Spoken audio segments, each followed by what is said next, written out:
Hello bachcho, let's read this question. The question says on mixing 1 decimeter cube of 3m ethanol with 1 decimeter cube of 2m ethanoic acid, an ester is formed. C2H5OH plus CH3COOH gives CH3COO C2H5 plus H2O. If each solution is diluted with an equal amount of water, equal volume of water, the decrease in the initial rate would be option A 0.5 times, option B 4 times, option C 0.25 times and option D is 2 times. बच्चों इस question में हमें कहा गया है कि हम ethanol और इथेनोइक एसिड से एस्टेरिफिकेशन करा रहे हैं, उनका एस्टर बना रहे हैं और बाद में उनको हम इक्वल वॉल्यूम ऑफ वाटर से डाइल्यूट करते हैं, तो उसकी रेट में कितना डिक्रीज आएगा हमें ये बताना है। तो फर्स्ट ऑफ ऑल बात करते हैं इस क्वेश्चन के अंदर हमारे की कंसेप्ट की, की कंसेप्ट क्या होगा।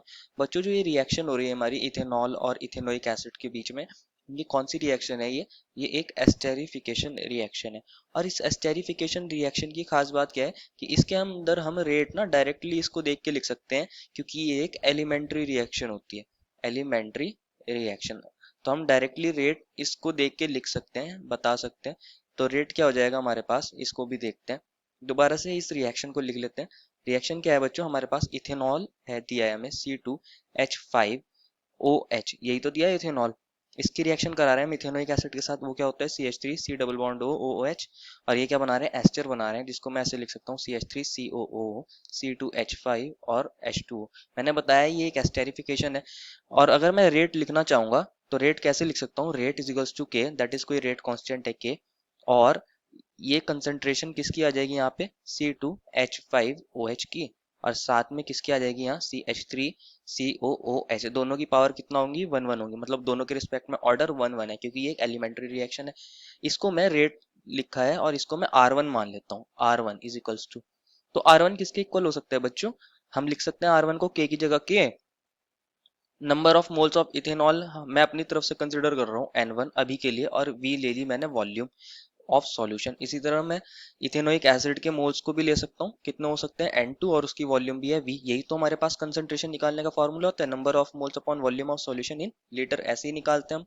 तो ये हमारे पास एक फॉर्मूला बन जाएगा, इसको मैं इक्वेशन नंबर 1 मान लेता हूँ। जो क्वेश्चन में दिया है हम उसकी वैल्यू से भी निकाल सकते हैं और इसको डायरेक्टली भी निकाल सकते हैं।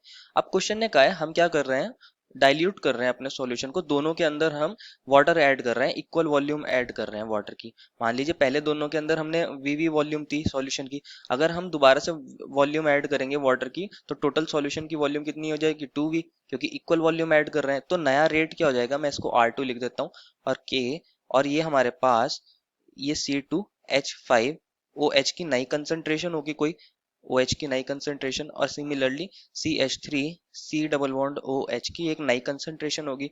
तो मैं इसको ऐसे लिख सकता हूँ कि नंबर ऑफ मोल्स तो सेम ही रहेंगे ना, चाहे हम कितनी उसके अंदर पानी डाल दें, लेकिन जो एक्चुअल में अमाउंट है उसका इथेनॉल का उसके अंदर सॉल्यूशन में, वो तो सेम ही रहेगा, तो मोल्स सेम ही रहेंगे। तो N1 की जगह N1, लेकिन वॉल्यूम बढ़ा दिया हमने, कितनी बढ़ाई है, इक्वल अमाउंट से बढ़ाई है। पहले वॉल्यूम V थी, अब V वॉल्यूम और ऐड कर दी है।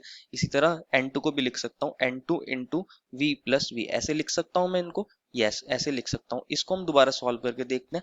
V प्लस V कितना हो जाएगा बच्चों हमारा 2V, तो R2 क्या बन जाएगा हमारे पास K N1 upon 2V into N2 upon 2V, ऐसे लिख सकते हैं हम। यहाँ हमारे नीचे से डिनोमिनेटर में 2 2 मल्टीप्लाई होके यहाँ मैं 1/4 लिख सकता हूँ, और ये बन जाएगा K N1 N2 upon V। बच्चों ये जो हमारा साइड में ये फैक्टर बन गया है इतना बड़ा, ये हमारा कौन था बच्चों, ये R1 था।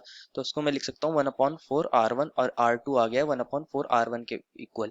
और 1/4 क्या होता है बच्चों हमारा 0.25, मतलब जो हमारा नया रेट है वो पुराने वाले रेट का 0.25 टाइम्स हो गया है, मतलब हमारा रेट 0.25 टाइम्स डिक्रीज हो गया है। Therefore the final answer is option number C। I hope you understood it well and best of luck.